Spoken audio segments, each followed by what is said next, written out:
After studying this module, we shall be able to understand Walter's model for relevance of dividends, explain Gordon's model for relevance of dividends, analyze the effect of change in dividend payout on market price, determine optimal dividend payout for different types of firms. In the previous module, we have studied about the relevance of dividends. Let us now recapitulate a little bit to understand and go ahead. The relevance of dividend works on the premise that current cash dividends reduce the uncertainty for the investor. Hence, he discounts the firm's earnings at a lower rate of the required rate of return, and thus the firm enjoys a higher market price for its share. Similarly, a firm paying less of dividend will be considered risky, which will increase its lower rate of required return, and therefore the market value of the firm would be lower. It means that a firm should pay the dividend to the shareholders to maintain or increase its share price. There are two models on dividend relevance, namely the Walter model and the Gordon model. These models assume that investment and dividend decisions are related. Dividend relevance works on the premise that current cash dividends reduces uncertainty for the investor, hence he discounts the firm's earnings at lower rate of required return, and thus that firm enjoys higher market price of its shares. Similarly, a firm paying lesser dividends will be considered risky, which will increase its lower rate of required return, and therefore the market value of the firm will be low. It means a firm should pay dividends to the shareholders to maintain or increase its share price. There are two theories on dividend relevance: Walter model and Gordon model.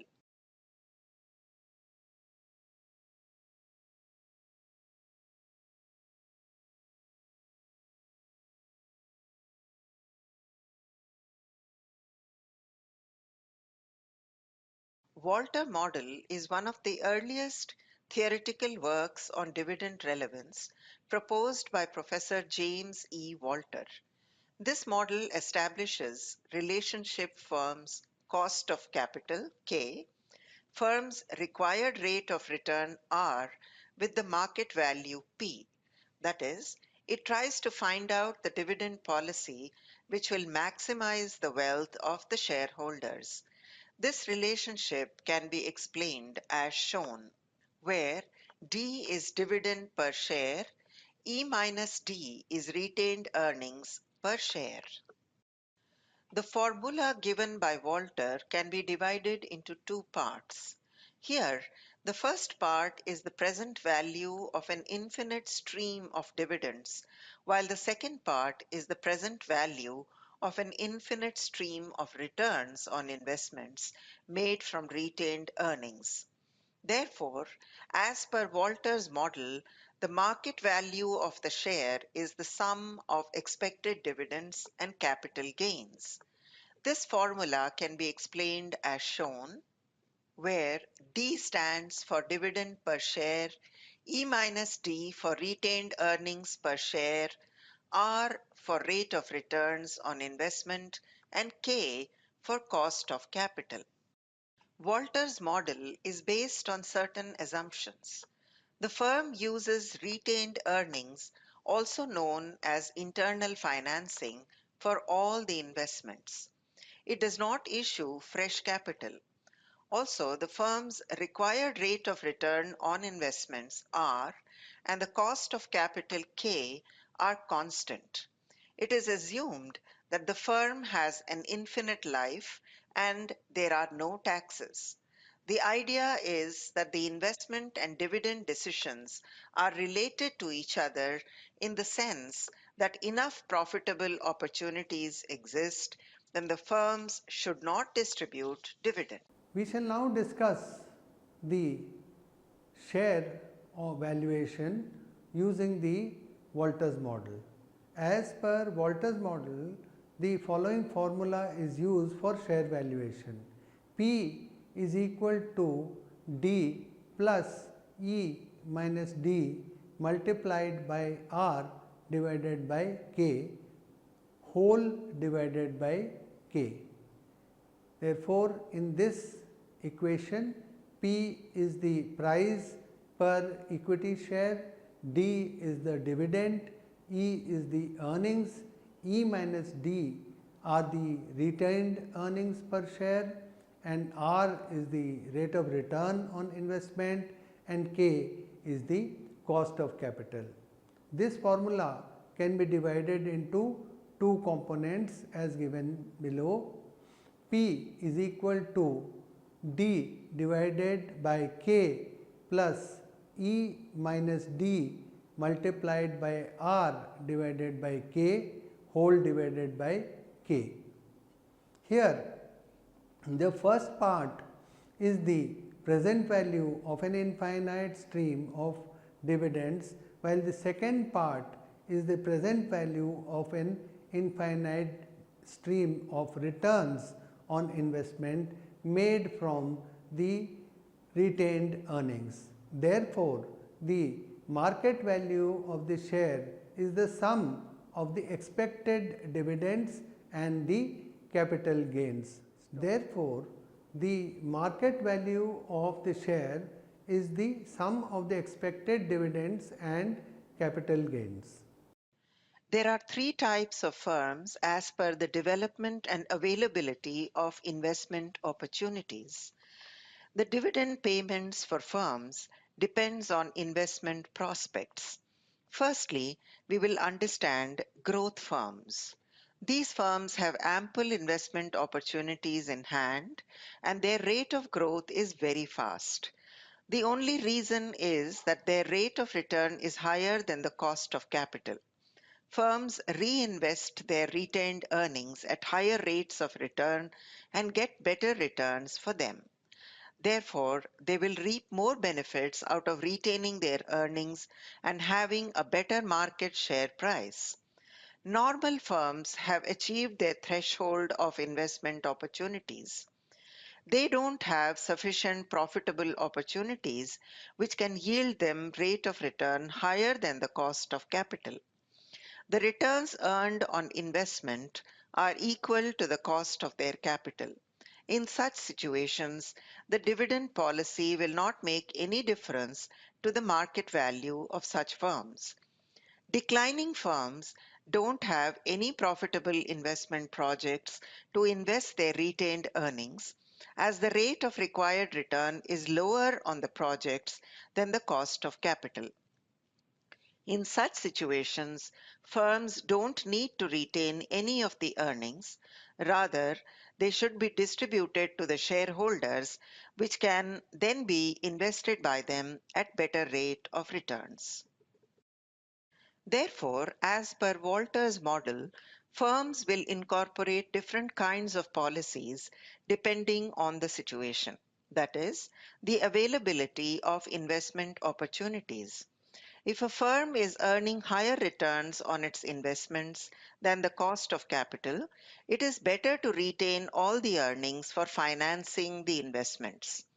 But if the returns on investment are equal to cost of capital, the firm is indifferent towards dividends and investments. On the other hand, if the cost of capital is higher than the rate of return on investment, the firm should pay, not retain earnings for investments, but should pay the entire earnings as dividends. The Walters model can be explained by the following example. This model has been applied on all three types of firms, that is growth firms, normal firms and declining firms. The share valuation in the case of growth firms is where R is greater than K. R is equal to 20%, K is equal to 16%, and E is equal to rupees 5. The payout ratio is equal to 0. The P is equal to 0 plus 5 minus 0 multiplied by 0.20 divided by 0.16, which is equal to rupees 39.06 whole divided by 0.16. Therefore, if the payout ratio is 40%, then the calculation would be different. P is equal to 2 plus 5 minus 2 multiplied by 0.20 divided by 0.16 is equal to rupees 35.94 whole divided by 0.16. The payout ratio is equal to 100%. If this is the case, then P is equal to 5 plus bracket 5 minus 5 multiplied by 20, 0.20, that is whole divided by 0.16. Now, if the payout ratio is equal to 100%, P is equal to 5 plus 5 minus 5 multiplied by 0.20 divided by 0.16, which is equal to rupees 31.25 whole divided by 0.16. The share valuation in the case of a normal firm where R is equal to K, R is equal to 16%, K is equal to 16% and E is equal to rupees 5. In the first case, the payout ratio is equal to 0. Now, P is equal to 0 plus 5 minus 0 multiplied by 0.16 divided by 0.16 is equal to rupees 31.25 whole divided by 0.16. Now, if the payout ratio is equal to 40%, then P is equal to 2 plus 5 minus 2 multiplied by 0.16 divided by 0.16 is equal to 31.25 whole divided by 0.16. Let us now consider if the payout ratio is equal to 100%. Then the valuation is as follows: P is equal to 5 plus 5 minus 5 multiplied by 0.16 divided by 0.16 is equal to 31.25 whole divided by 0.16.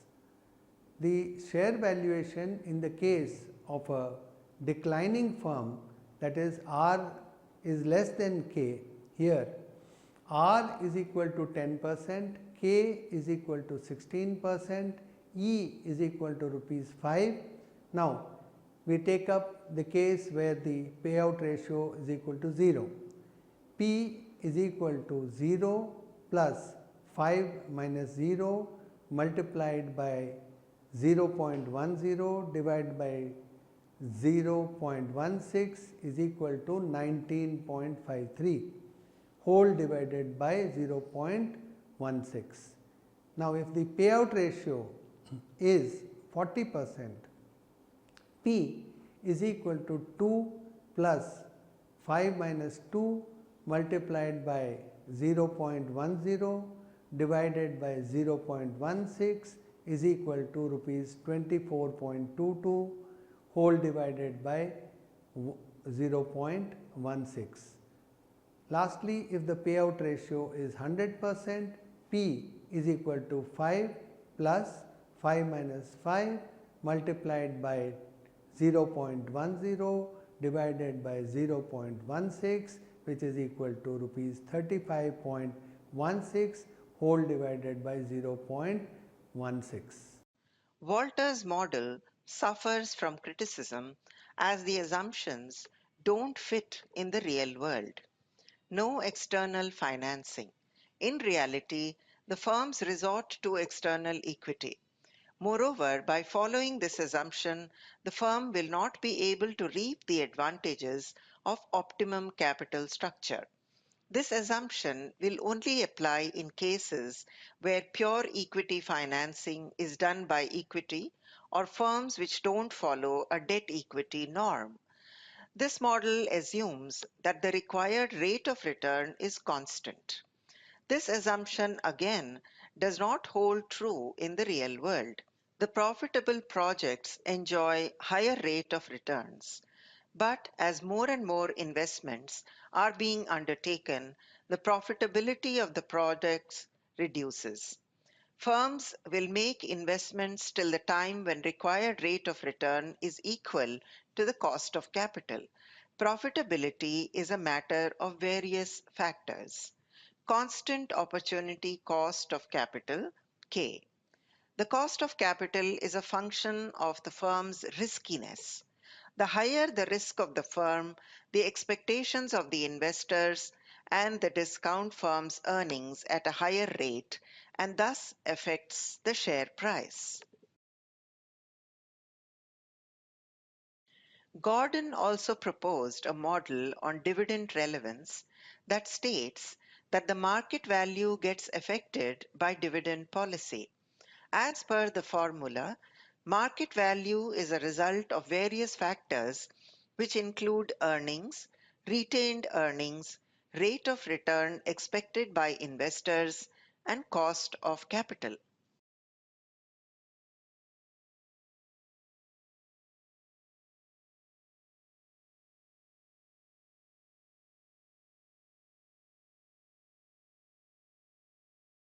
Gordon's model of market valuation works on certain assumptions. The first assumption is that the firm uses retained earnings for all the investments. It does not issue fresh capital. Thus, like Walter's model, the investment decision and dividend decision are related. Also, the firm's required rate of return on investments R and the cost of capital K are constant. The firm has an infinite life. Therefore, its earnings are also perpetual. There are no taxes for a firm as per Gordon's model.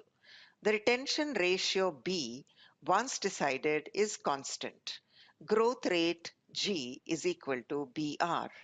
The cost of capital K is greater than the growth rate G. Gordon's model has different implications as per different scenarios. When the rate of returns on investment for a firm are greater than the cost of capital, the market price of its stock increases with the decrease in dividend payout.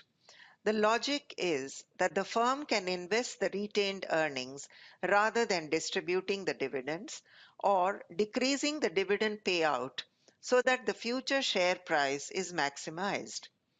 When the rate of return R is equal to cost of capital K, the market price of the share is indifferent to variations in dividend payout. Here, the rate of return on investment projects available to the firm is equal to the cost of capital of the same. Therefore, distribution of dividends is treated the same as retaining the earnings. When the rate of return R is less than the cost of capital K, the share price increases with an increase in dividend payout. In such a situation, the firms don't have sufficient number of profitable projects. Hence, they prefer that they should distribute earnings in the form of dividends to the shareholders rather than investing in projects yielding lesser returns than the cost of capital. The shareholders can reinvest the dividends to get good returns. Gordon model clearly prescribes that for a growth firm, the optimal dividend payout ratio should be nil. Growth firm has huge number of investment prospects giving higher rate of returns than cost of capital. Therefore, they should not distribute anything in the form of dividends and retain it for the investments. For a normal firm, it is maturing as per development cycle, hence dividend payout will not make any difference to the market value of its share. A declining firm facing a dearth of investment projects should satisfy the shareholders first by distributing to the shareholders. Thus, they should practice the policy of paying 100% dividend. We shall now discuss the Gordon's model. Let us consider an explanation with an example. The model being used, the explanation being used over here is set on the basis of an example which is was being adopted earlier for the Walter model, so that there is a similarity in the example. Now, for a growth firm where R is greater than K, R is equal to 20%, K is equal to 16%, E is equal to rupees 5. If the payout ratio is equal to 40%, then G equals B multiplied by R equals 0.60 multiplied by 0.20 equals 0.12.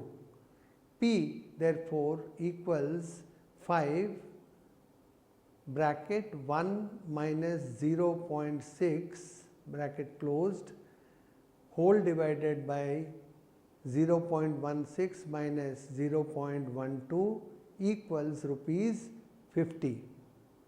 If the payout ratio equals 90%, G equals B multiplied by R equals 0.10 multiplied by 0.20 equals 0.02.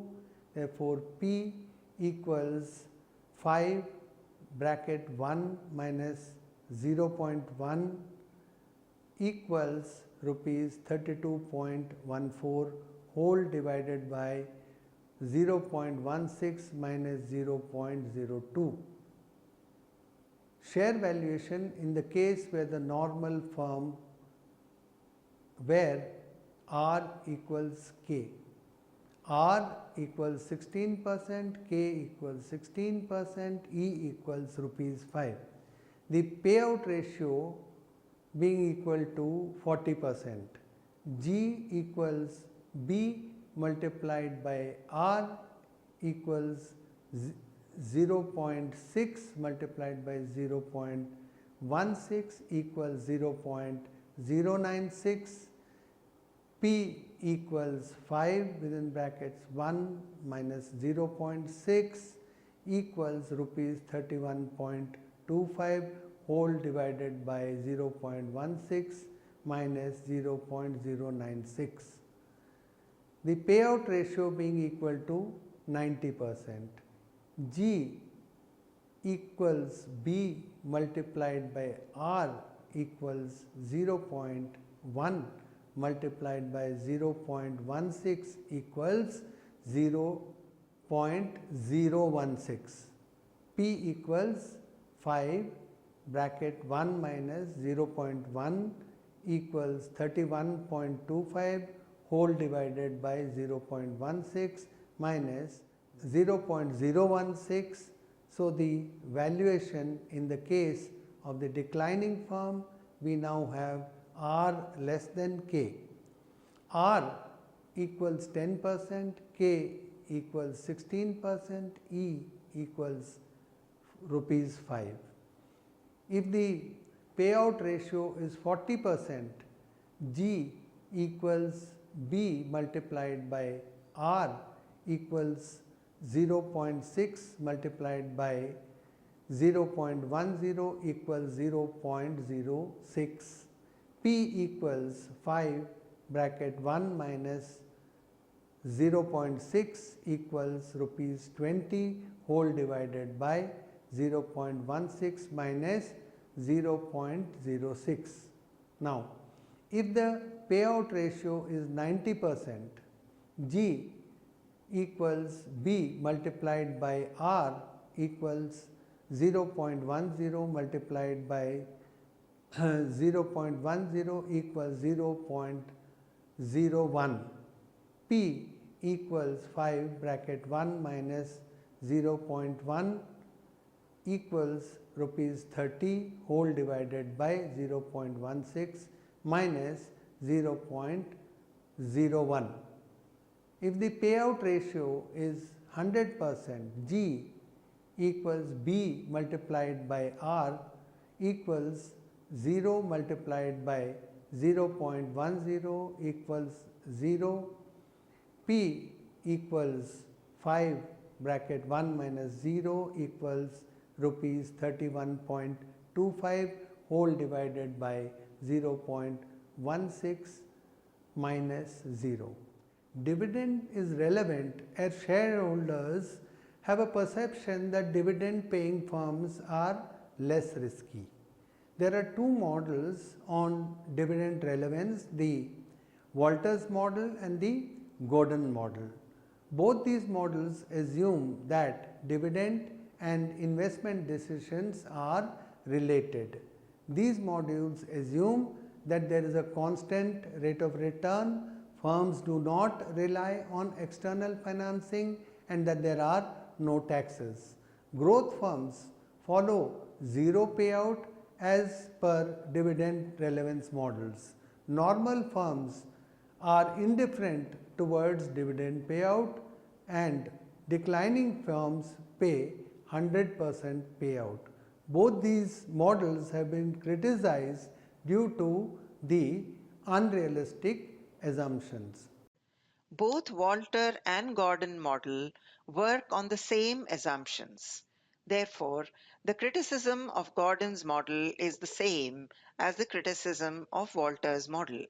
We have discussed previously that the firms tend to rely on external financing in real world. The firms do not have constant rate of return on all the investment projects, and the cost of capital too varies as per the market situations. Firms do not have infinite life in reality as well. In this module, we have learnt that dividends are relevant as the shareholders have a perception that the dividend paying firms are less risky. There are two models on dividend relevance, Walter's model and Gordon model. Both these models assume that dividend and investment decisions are related. These models assume that there is a constant rate of return, firms do not rely on external financing, and there are no taxes.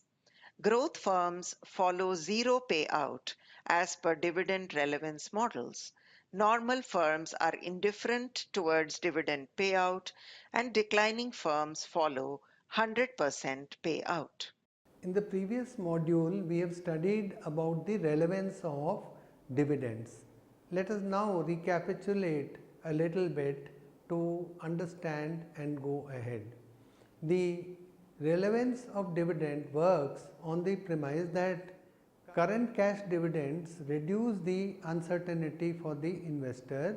Hence, he discounts the firm's earnings at a lower rate of the required rate of return, and thus the firm enjoys a higher market price for its share. Similarly, a firm paying less of dividend will be considered risky, which will increase its lower rate of required return, and therefore the market value of the firm would be lower. It means that a firm should pay the dividend to the shareholders to maintain or increase its share price. There are two models on dividend relevance, namely the Walter model and the Gordon model. These models assume that investment and dividend decisions are related.